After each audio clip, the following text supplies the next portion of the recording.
Hola, les habla Roberto del Baúl del Miedo y les quiero dar la bienvenida al episodio número 37. El capítulo del día de hoy fue elegido por ustedes en la plataforma de Spotify, así que recuerden contestar las encuestas o las votaciones que ponemos para ustedes para que podamos saber cuáles son los temas que quieren en los demás capítulos. El día de hoy vamos a hablar acerca de los santos, los milagros, cuál es el origen de toda esta cuestión y además cuáles son los santos más conocidos, así como las obras que realizaron. Antes de empezar, recuerden suscribirse a todas nuestras plataformas. Estamos en YouTube como El Baúl del Miedo Investigación Paranormal, en Instagram como El Baúl del Miedo Oficial, en Facebook como El Baúl del Miedo y en las demás plataformas de podcast como Apple, Spotify, etc. nos pueden encontrar como El Baúl del Miedo. Si les gusta este contenido y creen que es de valor para ustedes, les dejo en la descripción la cuenta de PayPal por si gustan donarnos, para que pronto podamos tenerles el videocast, que es una de nuestras metas a corto plazo, además de poder mejorar sustancialmente la calidad de los capítulos. Vamos allá. Bienvenidos a El Baúl del Miedo. Bienvenidas y bienvenidos al episodio número 37 del Baúl del Miedo. El día de hoy tenemos un tema que es bastante interesante, que ya nos habían pedido, que es toda esta cuestión de los santos. Pero el día de hoy no me encuentro solo, me encuentro con Lázaro. ¿Cómo estás? Buenos días, amigo. ¿Qué tal, amigo Roberto? Un gusto saludarte como siempre a ti y a tu amable audiencia del Baúl del Miedo.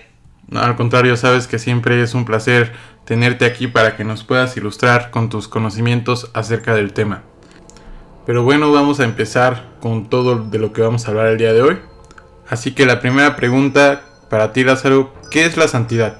Bueno, la santidad, entendida desde la doctrina cristiana, es una cualidad, una característica propia del alma, en la cual entendemos que esta alma se encuentra de cierta forma apartada para Dios. Es decir, San Pablo lo expresa en una de sus cartas en el Nuevo Testamento de una manera muy clara, al decirnos que a pesar de estar en este mundo, ya no pertenecemos al mundo, sino que de cierta manera por el sacrificio de Jesús somos redimidos y somos nacidos como hombres nuevos a una vida del Espíritu. En concreto, eso es la santidad, la capacidad de vivir esa vida espiritual que Dios tiene reservada para nosotros y que nos permite entablar una relación más estrecha con Él, una relación, por supuesto, de carácter filial, de padre a hijo, y que puede traer muchas gracias y también incluso muchos problemas, entendidos de una manera como al estilo de Job, pero que ello tiene una recompensa al final, y el propio San Pablo es quien nos dice cuál es esa recompensa. San Pablo dice que si vivimos en Dios, si vivimos con Dios y morimos en Dios, reinaremos con Dios. Entonces es una promesa no solo para el final de nuestra vida terrena, sino también para la vida misma que transitamos en esta tierra. Perfecto, muy interesante. Y ahora, siguiendo con esto, ¿qué son los santos? Los santos son todas aquellas personas que han dedicado su vida, que han dedicado sus esfuerzos, han dedicado su existencia a dos cosas concretas. La primera es a la reestructuración de sí mismos, es decir, al proceso de redención por el que tienen que pasar. Entendemos primero, por supuesto, el tema del arrepentimiento y del cambio de dirección de la propia vida. Y en segunda, a la glorificación y a la predicación del reino de Dios. Entonces, en ese sentido, los santos no son exclusivamente sacerdotes, religiosas, sino que incluso personas del común, incluso personas que no conocemos, que han dedicado por entero esa existencia, su existencia a Dios. El Evangelio de ayer, un pasaje del Evangelio de San Mateo, describe a la perfección y de manera muy sencilla qué es una persona santa. Y Jesús dice en el Evangelio de San Mateo, en concreto en el capítulo 7, no todo el que me diga Señor, Señor entrará en el reino de los cielos, sino aquel que haga la voluntad de mi Padre que está en los cielos. Es decir, una persona que se somete a la obediencia y a la guía de Dios es aquella que pues alcanza ese grado de comunicación y de entendimiento con Él, y es a la que entendemos como una persona santa. Perfecto, porque yo creo que es un tema que realmente ha confundido a muchos, porque ya ves que incluso están como los santos de la santería, pero pues en este caso en específico, ya después ahorita más al rato tocaremos ese tema, pero otra de estas cosas es, ¿la iglesia hace santos o ya existían los santos?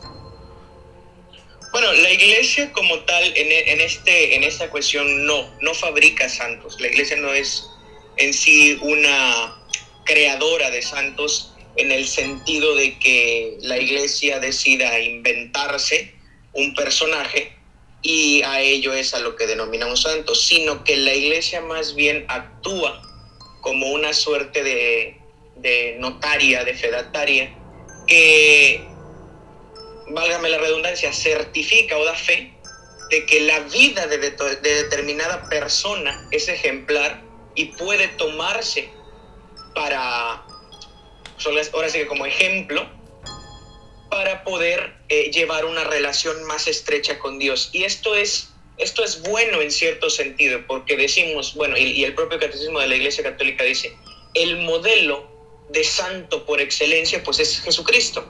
Y efectivamente es cierto, Jesucristo encarnado, o como lo llamará Santo Tomás de Aquino, Dios encarnado, es el modelo por excelencia de la santidad. Sin embargo, hay que tomar en cuenta que es muy difícil, es muy complicado adaptar la imagen de un hombre judío del siglo I a una mujer actual. Entonces existen diversos personajes a lo largo de la historia que han seguido las enseñanzas de Jesús y las han llevado a la práctica en sus propios contextos y en sus propias situaciones de vida, y desde distintos rangos sociales incluso, lo cual nos permite tener una idea más clara y más completa de cómo seguir las enseñanzas de Jesús.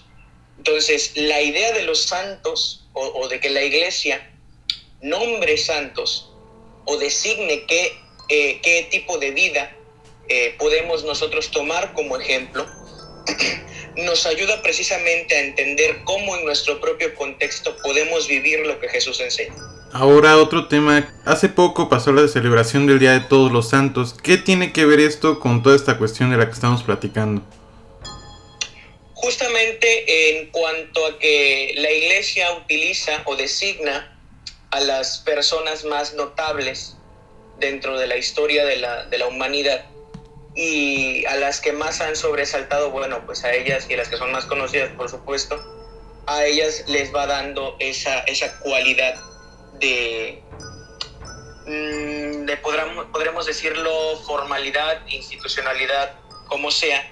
Sin embargo, el Día de Todos los Santos está destinado a la celebración, a la conmemoración de todas aquellas personas precisamente que han llevado una vida de acuerdo a la ley de Dios y a las enseñanzas de la Iglesia, y que realmente no conocemos, que no tenemos esa cercanía, que no tenemos ese conocimiento de su historia de vida, de su situación, etc. Y la Iglesia de cierta manera dedica ese día para decirnos, bueno, no necesariamente tienen que pasar por el proceso que la Iglesia establece para definir que una persona es santa, sino que pueden ser santos simple y sencillamente siguiendo las enseñanzas pues de Jesús. ¿Qué características debe tener una persona para poder llegar a ser santo? No hay una característica en concreto. El Evangelio dice que quien quiera ser el primero en el reino de los cielos tiene que ser el último o el más pequeño. Y Jesús dice que de quienes son como niños es el reino de los cielos. ¿Y a qué nos hace referencia esto? A tener una sensibilidad, una capacidad de entender el dolor humano y por supuesto de entender también el poder divino. Entonces el santo es aquella persona que puede de cierta manera unir estos dos mundos, que a los ojos humanos, a los ojos de una persona que puede no ser tan entendida en el tema, están como separados, ¿no? Hay como una abismal diferencia. Y de hecho surge mucho esta pregunta, ¿cómo unes la idea de un Dios omnipotente y misericordioso, como por ejemplo con la imagen de un niño de África muriéndose de hambre? Sí. Bueno, suele existir un puente entre estos dos conceptos, y ese puente es precisamente el santo. ¿Cómo unes la idea de ese Dios misericordioso y omnipotente con el niño del África? Bueno, con el misionero que cree en Jesucristo, que alimenta a ese niño de África porque tiene hambre. Como los dirigentes sociales, que son personas de fe, que luchan, que pugnan porque esas desigualdades se terminen. Entonces, la característica del santo se resume en tres principales cosas: que ama a Dios, que ama a su prójimo y que se ama a sí mismo. Y por supuesto no lo hace solo de palabras, sino que sobre todo lo hace de obra. San Francisco de Asís decía: no te canses nunca de predicar el evangelio, y si es necesario, habla. Es decir, la forma fundamental de predicar lo que tú crees es a través de tus acciones. Ahora, ¿cuánto tiempo lleva este proceso de existir, de canonización? ¿O es algo que ha existido desde siempre? Cuéntame. Bueno, el tema de la canonización es un tema que podríamos decir que es relativamente reciente dentro de la Iglesia. El proceso como tal no debe tener más de 5 siglos realmente. En la antigüedad se definía, o era más fácil entender que una persona era santa y se le rendiera culto a través del conocimiento que se tenía de esa persona. Te pongo un ejemplo, con el caso de Santa Walburga, que era una monja benedictina que llegó a Alemania a predicar y a evangelizar. Entonces, Santa Walburga, estamos hablando más o menos del siglo XIII o XIV, realmente no pasó por ningún proceso de canonización oficial, que las autoridades de la Santa Sede hayan hecho una investigación y nada por el estilo, sino que simplemente, dado lo notorio de su vida, de sus obras, de sus mensajes y demás, y de su fama de santidad incluso, la gente empezó a venerarla, y al rendirle esta veneración empezaron a obtener muchos milagros que se atribuían precisamente a su intercesión. Entonces, el proceso de canonización es un proceso que se da de manera relativamente joven. Podríamos incluso atribuir sus inicios al siglo XVII, con la idea, por ejemplo, de recopilar todo en un manual, como es el Ritual Romano de 1614 del Papa Paulo V, si no me equivoco. Entonces, es un proceso, reitero, reciente de manera relativa, y no siempre se ha seguido este proceso para entender como santo a una persona. Entonces me surge esta duda. ¿Desde cuándo existe toda esta cuestión de los santos, o empieza en el momento en que existe este proceso de canonización? ¿Cuál es este origen? ¿Antes había santos o no? Sí, por supuesto que existían los santos y existía su culto. O sea, la parte que viene a instaurar el tema de la canonización es precisamente eso, el hacer canon, hacer canónico, y de hecho se podría resumir a inscribir en una lista oficial de la Iglesia a las personas que pues pueden ser consideradas santas, ¿no? Entonces, existían antes los santos, por supuesto. De hecho, como te digo, eran considerados santos, porque hay que tomar también en cuenta que en estos siglos que te menciono, donde se crea la canonización, la cristiandad sufre una expansión masiva. En tiempos antiguos, pues, era más sencillo definir quiénes eran santos y no se requería de una definición oficial como tal, porque el cristianismo era más pequeño y la mayoría de gente los conocía. Entonces, como que cada iglesia, lo que ahora conoceríamos como una diócesis, tenía como sus santos particulares. Entonces, los santos existían, sí, efectivamente. Por ejemplo, los primeros santos, por supuesto, fueron los mártires cristianos de Roma, incluso la veneración por los santos inocentes. La primerísima de todas las santas que podemos encontrar es, por supuesto, la Virgen María. Tenemos nociones de culto mariano desde el siglo I de nuestra era. Entonces, los santos, por supuesto que existían mucho antes del proceso de canonización. Sin embargo, pues con la expansión de la Iglesia se tuvo que ir dando esta definición por parte precisamente de la misma Iglesia para evitar ciertos abusos, como por ejemplo existe un santo que no es santo, hablamos de San Guinefort, un perro, que fue considerado santo por un acto heroico que realizó, ¿no? Entonces, obviamente, según la doctrina de la Iglesia, pues es incompatible que un animal sea considerado santo. Esto no quiere decir que no sea digno de respeto, sin embargo, pues la santidad es algo que está reservado a los seres humanos. Entonces, para evitar ese tipo de abusos fue que se creó el proceso de canonización. Sin embargo, antes de él, por supuesto que existían los santos. Entonces, de alguna manera como que se institucionalizó toda esta cuestión.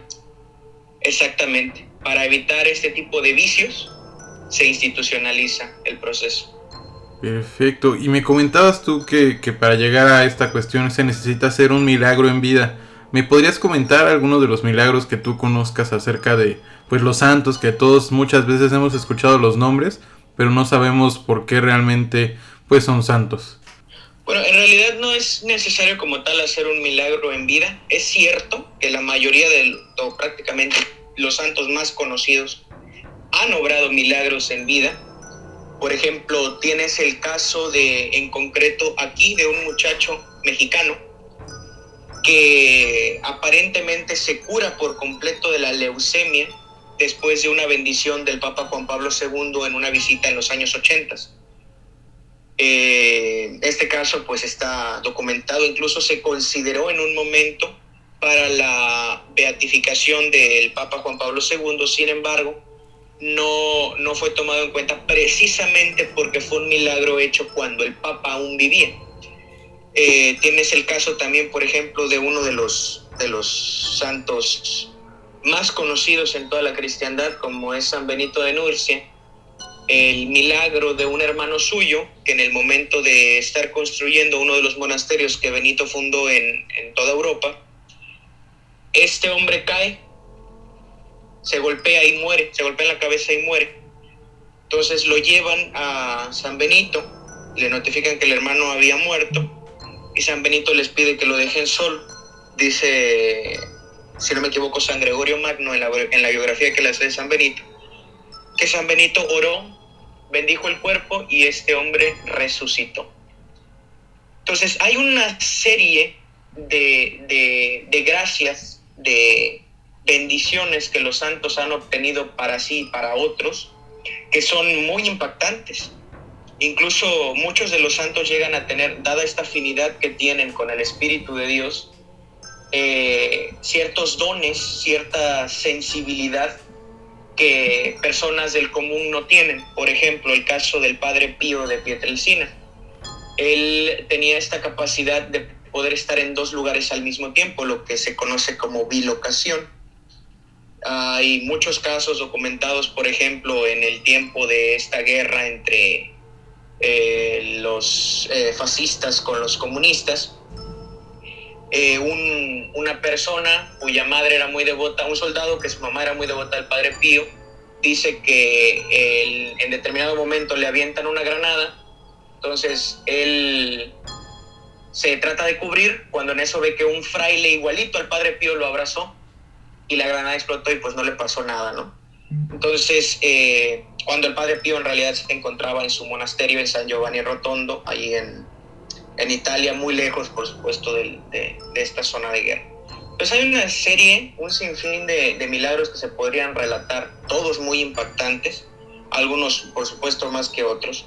Pero el tema de la santidad no se centra tanto en los milagros. Dice Jesús, hay que buscar primero que nada el reino de Dios y la justicia divina, y lo demás vendrá por añadidura. Es decir, todo este asunto de los milagros y de los dones, de los carismas que los santos tienen, son un plus, son un agregado a lo que en realidad habita en ellos, que es esa presencia de Dios que se hace más notoria en ellos por el tipo de vida que ellos han decidido llevar. Porque, ojo, esto es lo importante, la santidad no puede ser impuesta, no puedes obligar a alguien a ser santo. Es una decisión total y completamente personal y por supuesto es un requisito para las personas que se quieren salvar. Dice la propia Biblia que sin santidad, es decir, sin esta capacidad, sin este condicionamiento que el alma recibe, nadie verá a Dios. ¿Por qué? Porque Dios es la santidad por antonomasia. Entonces, de cierta forma, todos tenemos que llegar a este proceso para poder cruzar, ¿no?, hacia este reino. Exactamente, todos estamos llamados a la santidad. ¿Cómo? Pues a través, por supuesto, de seguir las enseñanzas que Jesús nos dejó. Pues es un tema bastante interesante toda esta cuestión, qué es lo que es realmente la santidad y todo lo que conlleva.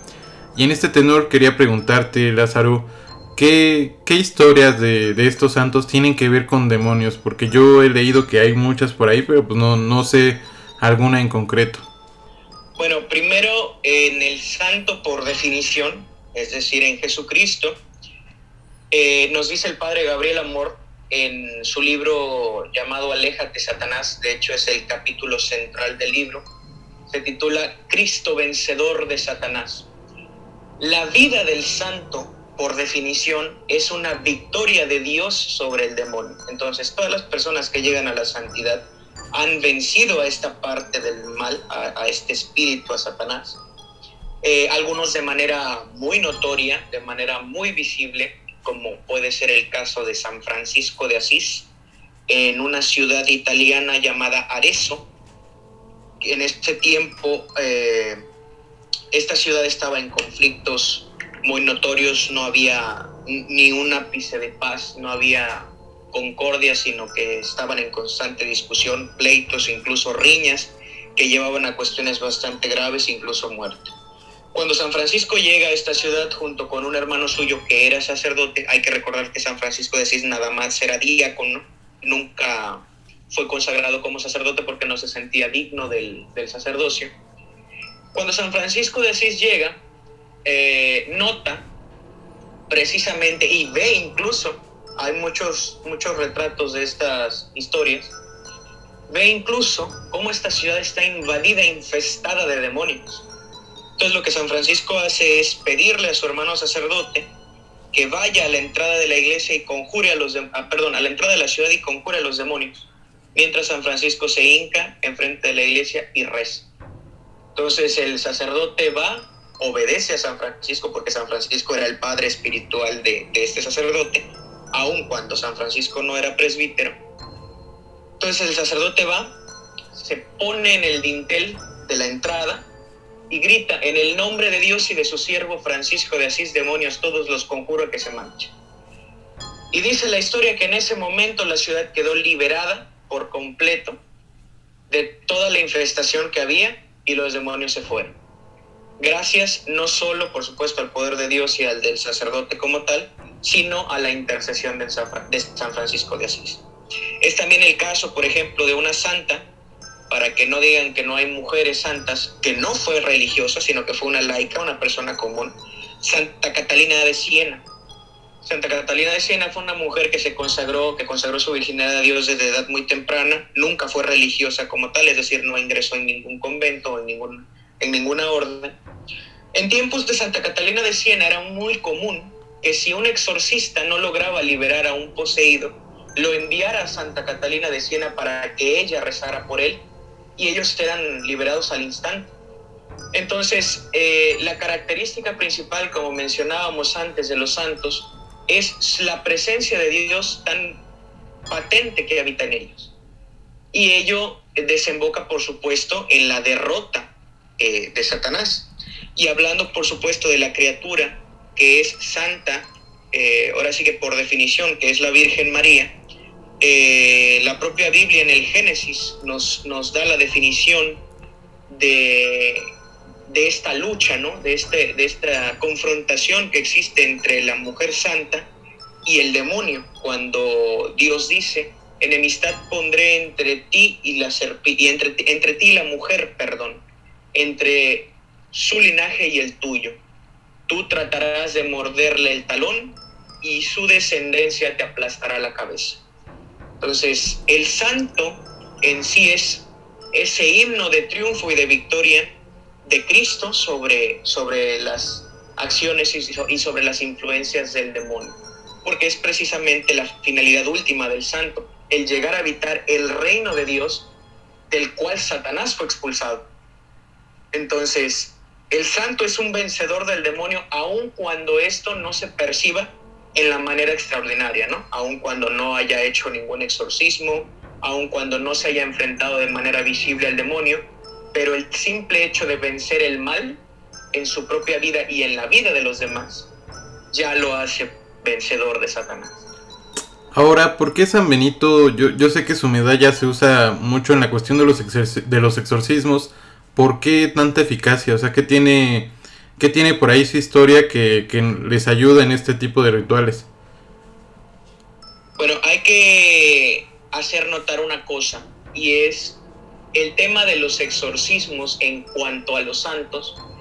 Es que en realidad la experiencia de los exorcistas nos dice que la mayor eficacia, o los santos más eficaces en determinados exorcismos, son aquellos sobre los cuales la persona poseída y el exorcista tienen una devoción en particular. Ahora, el tema de San Benito es importante. ¿Por qué? San Benito durante toda su vida no se tiene en claro si realmente hizo exorcismos o no. Hay que recordar también una cosa, que San Benito tampoco fue sacerdote, fue un simple monje. Muy importante, por supuesto, pero nada más fue monje, no accedió a ningún grado del sacerdocio. Entonces, lo importante en San Benito es que él rescata y resalta la teología de la cruz, el símbolo de la cruz como un símbolo precisamente de victoria y un símbolo de resurrección. Hay una frase en el Catecismo de Juan Pablo II que dice que el que en el árbol venció, en el árbol debía ser vencido, haciendo referencia al árbol del Génesis, al árbol de la ciencia del bien y el mal, en el cual Satanás vence de cierta manera a la humanidad haciéndola caer en el pecado, y refiriéndose a la segunda parte, lo de en el árbol había de ser vencido, al árbol de la cruz, donde Cristo vence a Satanás librando a la humanidad del pecado original. Entonces, San Benito rescata esta imagen, esta teología de la cruz, y la instaura en su regla. Es por ello que se le da tanta importancia a San Benito, por la devoción que él fomenta hacia el símbolo de la cruz. Esa devoción permite, esa cercanía y ese entendimiento del misterio de la cruz permite acceder de manera más sencilla a la victoria sobre el demonio. En concreto, su medalla, de hecho, su principal poder radica precisamente en que es una cruz, en que hay una cruz inscrita en ella y que hay una invocación a este misterio y a este poder de la cruz, que en esencia es una invocación a Cristo mismo, que es el vencedor por antonomasia del demonio. Entonces, la medalla jubilar de San Benito se acuña en el siglo XVI, y la Iglesia instaura un ritual específico para bendecirla, en el cual, a través de esa oración que la Iglesia hace sobre la medalla, se pide que seamos protegidos y librados de las influencias de Satanás. Es por eso que tiene una importancia muy grande, además de que hay una historia sobre el descubrimiento de esta imagen, que es precisamente en el siglo XV, en el monasterio de Metten, en Alemania. Había un grupo de brujas que intentaban derribar el monasterio, que intentaban acabar con él. Entonces utilizaban pues toda la serie de sortilegios y demás, y veían que de ninguna manera podían terminar con el monasterio, que seguían llegando más y más y más personas a integrarse a la vida religiosa y a las vocaciones, y se preguntan por qué. El asunto es que estas mujeres son capturadas y revelan que por más intentos que hacían por derribar el monasterio con sus hechizos, no podían. Se abre una investigación para determinar por qué no se podía, por qué los hechizos no perjudicaban de cierta manera el monasterio, y se encuentra precisamente el símbolo de San Benito pintado en una de las paredes de la biblioteca del monasterio, y se atribuye precisamente a ese símbolo la protección del monasterio, ¿no? Y de cómo este símbolo de cierta manera impedía que este tipo de rituales llegaran. Otra cuestión muy interesante es la del sincretismo con otras religiones y en específico pues todas estas africanas como la yoruba, etcétera. ¿Qué sabes tú de eso? Bueno, el tema de las religiones africanas y el sincretismo que se da entre ellas y el cristianismo con todo este tema, ¿no? de la esclavitud y demás, es un asunto de velar de cierta manera la creencia que tenían los esclavos en sus dioses originales y como que engañar, ¿no? De cierta manera a los colonos, disfrazando a estos dioses de algunos santos católicos escogidos prácticamente al azar. Entonces, esta mezcla da nacimiento a lo que hoy conocemos como santería. ¿Tiene una relación directa con los santos de la Iglesia Católica? Pues no. O sea, podríamos hacer una comparación histórica y biográfica incluso de la vida de los dioses, por ejemplo, de estos dioses africanos y de los santos de la Iglesia Católica, pues no encontraríamos prácticamente ninguna relación.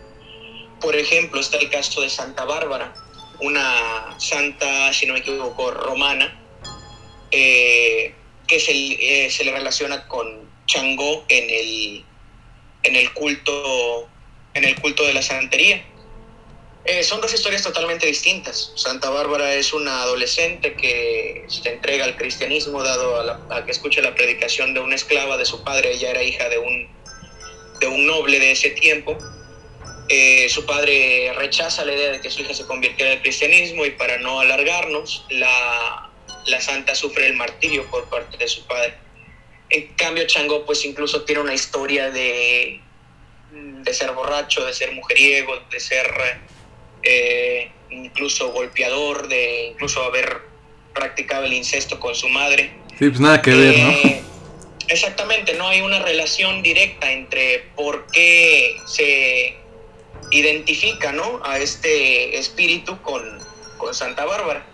Yo creo que lo más que podríamos decir son los colores, porque pues es cierto que Santa Bárbara por su tiempo se le relaciona o se le viste, se le representa en la iconografía como una muchacha vestida de blanco y de rojo.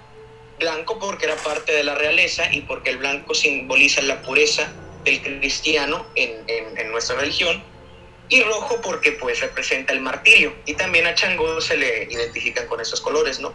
O por ejemplo, si no me equivoco, Obatalá se le compara o se le identifica con San Francisco de Asís, cuando tampoco existe ninguna relación, más que podríamos decir la estrecha relación que habría entre San Francisco de Asís y la naturaleza, y pues con Obatalá pasa algo similar. Pero volvemos a lo mismo, no hay una verdadera comparación que podamos decir, bueno, son efectivamente similares y por eso se identifican así. Yo te digo, son más santos, imágenes escogidas al azar, que sirvieron para camuflajear de cierto modo los cultos originarios que traían los africanos y que no los perdieran, que se conservaran pues engañando pues a los españoles, ¿no? Que de alguna manera eso también pasó aquí en México, ¿no? Con todas las deidades de nuestras culturas. ¿Sabes acerca de algunas de estas cuestiones? Porque me imagino que, pues como bien decimos, no tiene nada que ver, pero pues alguna característica yo creo que deben de tener, ¿no?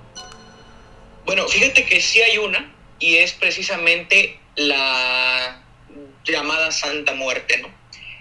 ¿Qué pasa con el tema de la Santa Muerte? Y es que es un culto de más o menos a finales del siglo XVII. Existe una representación dentro del catolicismo de un santo en particular llamado San Pascualito Rey, que su iconografía es precisamente la de una calavera. Entonces se da una suerte de sincretismo entre la representación iconográfica de este santo, el culto que se le da dentro de la iglesia, con los dioses antiguos de la muerte y estas ofrendas raras que les dan, ¿no? Como el alcohol, bueno, actualmente pues a la Santa Muerte le ofrendan tabaco, oro, incluso sangre en algún punto. Entonces se da como esta fusión y se crea todo un fenómeno alrededor de esta imagen, toda una fenomenología Incluso hay varios estudios sociales con respecto a por qué se le rinde culto a esta imagen en concreto y cuál es la personalidad y el ambiente de las personas que dan culto a esta imagen. Entonces, esto surge, por supuesto, de un sincretismo. Si tú vas y le preguntas a la mayoría de los creyentes de la Santa Muerte, te van a decir, no, pues es que yo también creo en Dios, creo en la Virgen, creo en los santos y demás. Y dices, bueno, pero si no es coherente con la doctrina propia de la Iglesia en sí, o sea, lo que la Iglesia enseña de la muerte es que no es un ser, sino un proceso, un estado, una situación que vas a pasar, ¿no? Sí, mucho menos va a querer que la veneren, ¿no? Exactamente, es algo que es parte de la vida, no es un ente como tal. Y la Iglesia, de hecho, siempre se ha preguntado de, bueno, si existe una santa muerte, ¿por qué no existe entonces un santo nacimiento? Siendo que hablamos de procesos biológicos y no de entidades como tal. Y ya para terminar con este programa, Lázaro, ¿de qué manera se le da culto a estos santos de la Iglesia Católica? El culto de la Iglesia Católica, el culto que la Iglesia Católica rinde, tiene 4 formas principales. Estas 4 formas se centran precisamente en la figura que es el objeto o el sujeto del culto. La primera y la principal de las formas es, por supuesto, la latría, que es el culto de adoración que se le da única y exclusivamente a Dios. Esto es importante resaltar, la Iglesia solo adora a Dios, no adora a los santos. ¿Qué tipo de culto entonces se le da a los santos? Bueno, ahí tenemos los 3 restantes. El segundo culto, después de la latría, que es el culto exclusivo de adoración a Dios, viene el culto de hiperdulia, que es una veneración particular, una veneración especial y una consideración especial, un respeto, un cariño, una reverencia especial en concreto a la Virgen María por su importancia y por su papel cuasi protagónico en el plan de, bueno, protagónico más bien en el plan de la salvación. Después de la hiperdulia a la Virgen María existe algo que se llama protodulia, que es lo mismo, una veneración especial y particular, pero podríamos decir que un poquito de menor grado, que se da a San José, es decir, al esposo de la Virgen María, igual por su importancia en el plan de la salvación, ¿no? En su forma de vida y demás. Y por último viene la dulia, que es el culto de veneración y respeto que se da a todos los demás santos. Son cultos de veneración, no son cultos de adoración. La adoración dentro de la Iglesia es única y exclusivamente hacia Dios. ¿Por qué? Porque la adoración es el reconocimiento que se le da a algo, a un ser, como creador de todo. Y la Iglesia en su credo, en la profesión de fe, dice: creo en un solo Dios. Es decir, solo tenemos un Dios. Es una religión, por supuesto, monoteísta. Y la veneración, pues, es este respeto, esta honra, este cariño que se le tiene a los demás personajes que contribuyeron y que son parte de Dios también, que siguieron a Dios, que es a lo que nosotros entendemos como santos. Y pues este culto también se le da de cierta manera a los ángeles, ¿no? Que pues en otra ocasión podríamos platicar de ellos. Sí, así es, en otro programa hay que platicar de toda esta cuestión de la angelología, que es muy interesante. Antes de irnos ya ahora sí por completo, ¿alguna anécdota paranormal nueva que tengas para nosotros? Pues mira, con respecto al tema de los santos, sí te podría contar una. Hay un santo, bueno, más bien una santa, la cual tuve el gusto de estar en su relicario en Guadalajara. Tú que conoces por allá la debes de conocer. Esta santa de la catedral de ahí de Guadalajara, que tiene sus reliquias, no recuerdo su nombre como tal, pero es una niña. Las reliquias como tal de esta figura son las manos. O sea, las manos eran las que pertenecían a la santa original. No recuerdo si era Santa Filomena, si no me equivoco. Pero fíjate que es bastante curioso que se difundió más o menos hace como unos 7, 8 años un video en el que en que los ojos de esta imagen se movían, se abrían y se cerraban. Entonces, eso fue muy popular en ese tiempo. Que Fíjate sí, que me ese parece que día, sí es Santa Filomena. sí, creo que Dicen. sí es Santa Filomena. Fíjate que ese día estaba yo en la catedral de Guadalajara. Justamente ese día que se tomó esa grabación, yo estaba ahí. Sin embargo, no te puedo decir que lo vi porque no estaba en concreto en la Ajá. imagen de Santa Filomena. Estaba, ya ves que en el altar mayor abajo hay unas catacumbas donde están enterrados varios obispos. Sí, sí. Entonces, yo estaba ahí cuando se grabó el video. O sea, sí estaba en la catedral, pero pues no estaba en esta parte de Santa Filomena. Cuando lo veo en la televisión, pues sí me impresionó bastante porque dije, bueno, estuvimos ahí de paso, sí pasé por el relicario de Santa Filomena, pero pues nos perdimos, ¿no? De esa anécdota. Igual Sí, fíjate que imagínate que te aquí hubiera pasado, hubiera estado bastante interesante. hubiera estado bastante interesante. Igual fíjate, no es la primera vez que me pasa. Hubo una segunda vez hace 3 años. Por estas fechas, de hecho, ayer se conmemoraron precisamente 3 años de que pasó esto. Una imagen de la Virgen de la Paz en una iglesia de aquí de la ciudad lloró.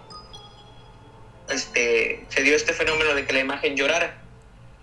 Y yo había estado en la iglesia, porque pues es mi parroquia, 1 hora antes de que eso pasara. Entonces, siempre, es la segunda vez que me pasa que se dan ese tipo de fenómenos, que estoy en el lugar, pero ya sea por cuestiones de tiempo o de espacio, no presencio, ¿no? Este tipo de situación. No, pero aún así, pues sí has estado muy, muy cerca, que es lo Sí, sí, sí, interesante. sí. Sí está uno muy cerca y la verdad que son experiencias más que sobrenaturales, son bastante bonitas. Te ayudan mucho a crecer en la fe. Perfecto, pues muchas gracias Lázaro, la verdad que sabes que siempre es un placer contar contigo en el programa, te agradezco el tiempo que nos has brindado y el conocimiento sobre todo. Muchas gracias nuevamente. ¿Alguna palabra de despedida que tengas aquí para el auditorio del Baúl del Miedo? Pues nada más agradecerte a ti, Roberto, como siempre, a todas las personas que nos escuchan y pues invitarles a que sigan el camino de la santidad, que es un camino que siempre tiene un premio, que es invaluable, ¿no? Que es precisamente la redención y la salvación de lo más importante que tenemos, que es precisamente nuestra alma. Que tengan un excelente día, tarde o noche, o sea, la hora a la que nos escuche. Muchas gracias, Roberto. Gracias a ti Lázaro. Adiós.